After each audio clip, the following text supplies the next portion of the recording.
P D M کی حکومت مخالف تحریک کو ہر صورت کامیاب بنایا جائے، مولانا فضل الرحمان کے ہاتھ مضبوط کریں۔ مسلم لیگ نون کے قائد نواز شریف نے پارٹی رہنماؤں کو ہدایات جاری کر دی۔ حکومت مخالف تحریک کا مرکز پنجاب کو بنانے کا فیصلہ۔ مسلم لیگ نون پی ڈی ایم کی حکومت مخالف تحریک میں جان ڈالنے کے لیے سرگرم۔ مسلم لیگ نون نے کمر کس لی، عام انتخابات اگلے سال کرانے کے لیے حکومت پر دباؤ ڈالنے کی تیاری کر لی۔ مسلم لیگ نون کے قائد نواز شریف نے ویڈیو لنک اجلاس میں پارٹی رہنماؤں کو ہدایات جاری کر دیں۔ ذرائع کے مطابق نواز شریف نے کہا کہ اس بار حکومت مخالف تحریک کو ہر حال میں کامیاب بنایا جائے، مولانا فضل الرحمان کے ہاتھ مضبوط کیے جائیں۔ اجلاس میں حکومت مخالف تحریک کا مرکز پنجاب کو بنانے کا فیصلہ بھی کیا گیا۔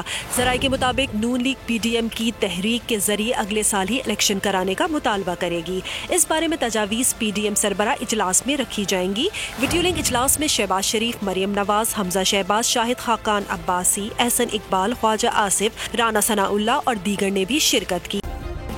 سبسکرائب کریں اور بیل دبائیں تاکہ کوئی خبر رہ نہ جائے۔